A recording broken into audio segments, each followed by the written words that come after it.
Okay, so we've got one phone out the way. We now have another one. This one's from a different brand. It's not Alcatel, it's Lenovo. And I'm quite excited. You may have seen it all over the shops, as a matter of fact. They're really going all out in terms of branding, but how are the actual devices? This is the Vibe X.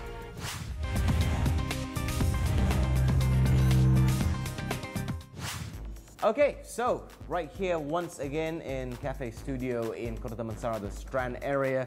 And nice environment for me to also check this out, which is from Lenovo, which is the Vibe X. And it's a very nice phone. It's very light, it's very easy to use. And there's a lot to like about it. There's a couple of things which I don't particularly like about it. We'll get more in depth about that later.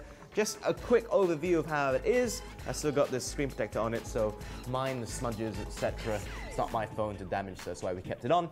It's very, very nifty. As you can see, I pointed out how slim it is. There it is. And at only 121 grams, I mean, it can easily be balanced. It can be carried in your pocket without being hardly felt. Apart from the sheer size of the screen itself, which, as you can see, it's 5 inches, and it does a pretty nifty job if you ask me. Now, in terms of having a slim body, it's great, but you sacrifice a lot. I'll talk about the battery later and the storage, etc. But as you can see, it's very, very basic. Right there, we got a slot for your SIM card, we got the volume rocker, we have the headphone jack, and we have the power button and obviously the charging point right here, USB port. That is it. That is all you get on the phone, and it's only 16 GB in terms of memory, so you might suffer if you're the type to carry a lot of media files around, etc. One cool thing is camera. It's 13 megapixels here. Not to say standard, but it definitely stands out amongst the market. And 5 megapixels on the front, which I think is a pretty impressive spec if you ask me. Now, what else about this phone?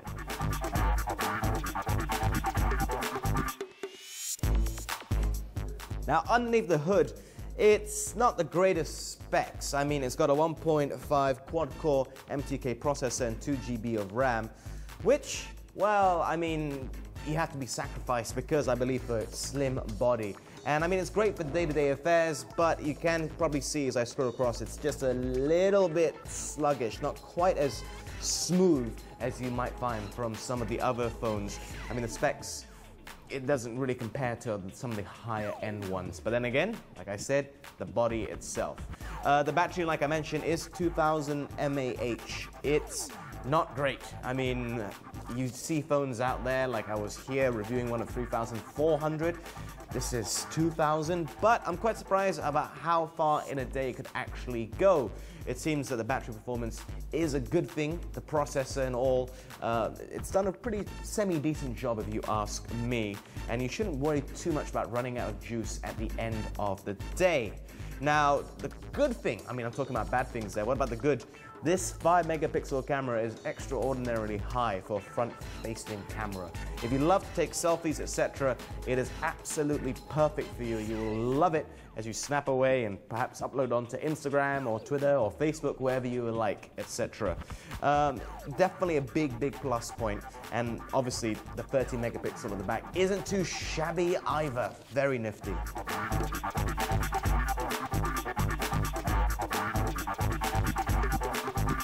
But what about the display, which I have to say is quite nifty? I mean, it sports 5-inch, like I mentioned before, 1920 by 1080 resolution with 440 ppi.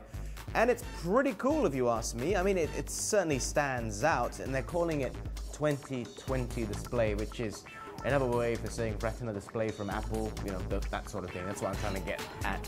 And I have to say, it is one of the highlights of the phone. Perhaps sometimes if you set it on auto, it can go a little bit too cavalier and put it too bright or too low, but obviously you can adjust that manually as well. Big, big, big plus point I have to say is the display. Very impressive, but a bit let down like I touched on earlier because of the processor not being the fastest out there. It's a great display, but you can still see it's just a little bit laggy. Just one split second behind the movement of your finger, which really lets down such a beautiful looking screen. Obviously, it's not going to come across so much on camera, but if you see it in real life, you'll see exactly what I mean. There's a lot to love about this phone, it has to be said. There's a lot to not like about the phone as well. But I have to say, it's a good job. Obviously, sacrifices have to be made because of the thinness of it and the weight. 121 grams is no laughing matter. You really won't feel it in your pocket, this polycarbonate body itself as well. Good job, Lenovo, I have to say.